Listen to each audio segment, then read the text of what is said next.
Hi guys, welcome back again to Finding Mini B.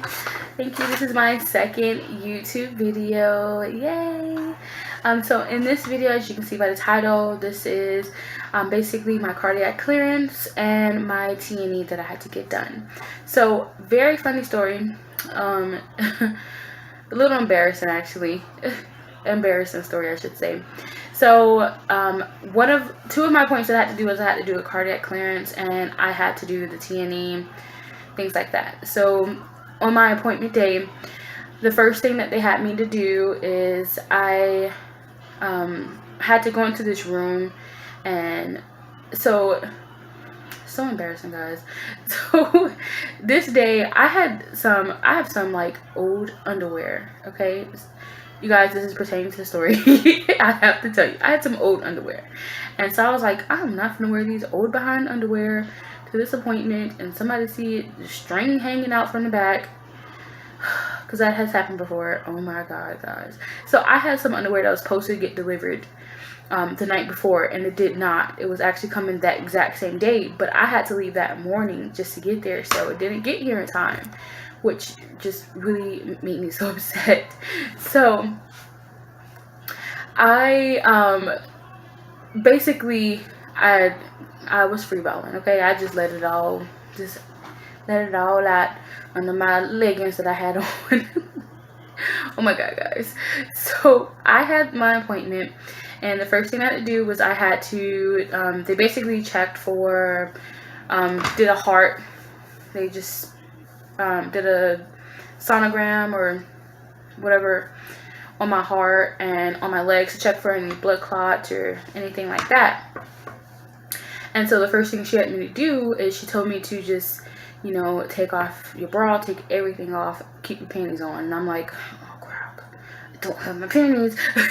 So I'm like, just to let you guys know, I'm like, I'm so sorry, but this is so embarrassing, but and I just went and told her the whole story. I was like, I don't have any underwear on. So she's like, oh my gosh, she's like, it's okay, these things happen all the time, trust me. So basically they gave me like a big old little sheet thing, and just she told me just to tuck it good because they need to like check your like growing area. And so I had to put that on. So embarrassing, guys. Oh my God. I had to put that on. And hi guys, Editing B here. I just want to kind of clarify, I wasn't butt naked in the room. They have you to put on some type of like plastic thing on top of you just to kind of, you know, cover you a little bit. I wasn't buttoning. I was on the table with no underwear and everything else like that, but I had something cover my butt, that thing that she gave me. But the top of me, I was covered because she did give me some type of little plastic thing, so you're not on there butt naked. I just want to kind of clarify that. Okay. So she turned off the lights, and like it was like really like they had like music playing in the background, and it was almost about to make me fall asleep, honestly. And I understand they're trying to make it very peaceful, you know, to try to get a good, accurate, you know, heart reading, make sure everything's normal when you're relaxed. So, which I definitely was, because I was about to fall asleep in there. So the next thing that she did was after she did the heart, then she started going lower, like right in the, like, guys, when I say it's right in the growing area, it's like right there. Like, say this is like your growing area, and it's just like she's literally like right there, like right here. So she's right there, and it was like at first the way she's like touching it, it's like, and she's pushing. I'm very sensitive. Somebody pushes on me and it just hurts. I have very sensitive bones. It just runs in my family. And so it was hurting, but at the same time it was like tickling me. And so my body was like reacting like, am I in pain, or am I need to laugh or something? So it was like, it was confusing my body so much that, you guys, I caught a Charlie horse like right there, and I'm like, oh my God, this is so painful. I'm like catching a Charlie horse in my groin. That has never happened before in my life. And she's like, oh my gosh, I'm almost finished, I'm almost done. Oh God, this was so embarrassing. Oh my God. So that went good. The next thing that I had to do is I had to go into the room, and they actually had a stationary bike. And you guys would think we're in a facility that handles people that are bigger weight. Let me tell you, this stationary bike seat was so little. Like, I have a big donk, okay? So I'm like, how am I gonna put my big old booty up there? So I'm trying to get my big old booty up there. I finally got up there, and it's just so painful. I'm like, I cannot do this. I'm sorry, ma'am. I cannot do this. And so she's like, it's okay. She's like, we'll just have to do a different testing. And then they did the breathing test where I had to like breathe into this machine. I guess, I don't know what they were checking for, but I did that for a couple of minutes. So because I couldn't do the stationary bike, he told me I may have to do a resting stress test for the cardiac exam. And I'm like, oh crap, I've heard so many horrible stories about this. And the next thing that I did is, so that was finished. And then the next thing that I did, I had my appointments like back to back. So this was like for my TNE.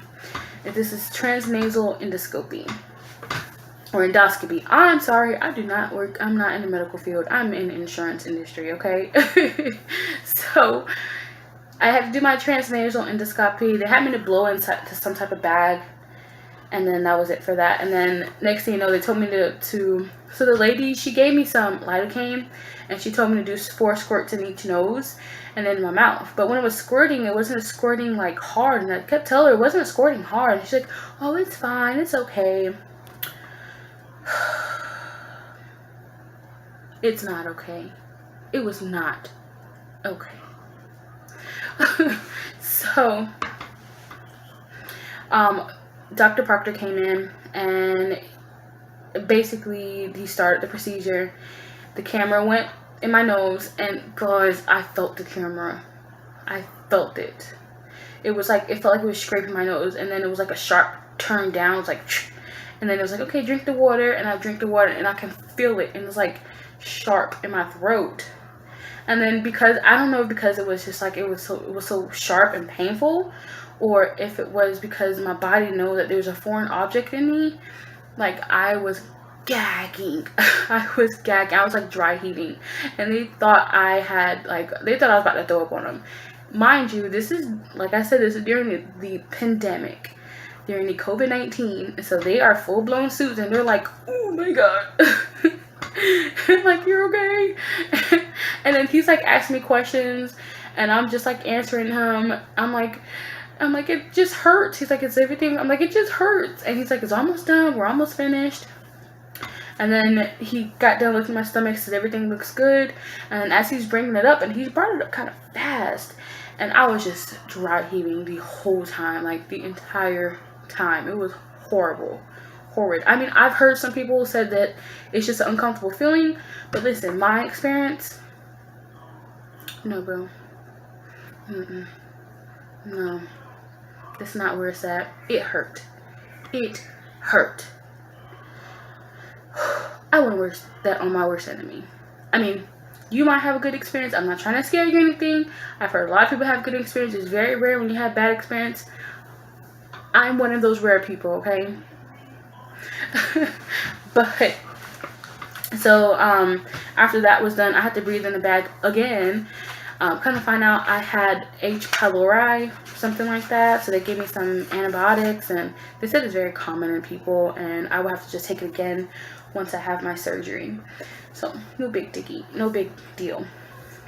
So the next thing that I had to do, since I couldn't do the bike, I had to go to a doctor up and close. So that was like 2 weeks later.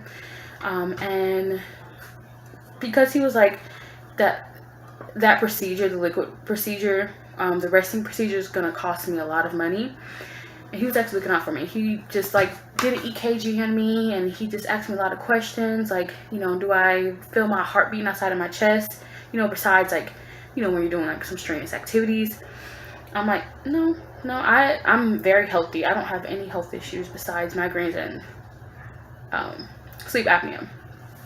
And he's like, well, you know, I've done a lot of you guys that has, you know, been with Dr. Proctor, and he's like, you are healthy, you don't have any health issues. He's like, I'm just gonna go ahead and clear you for the surgery. And I'm like, okay. You gotta do that. So he did clear me, which is good. And then, so basically right now at this moment, the only thing I have left is I have one more appointment coming up. So I'm almost done. My next video, I am going to make a pre-op liquid diet haul and show you guys what I brought so far. I'm going to do what's in my hospital bag, of course, and day of my surgery. So you guys are going to follow me on this journey. I'm so excited. I'm nervous.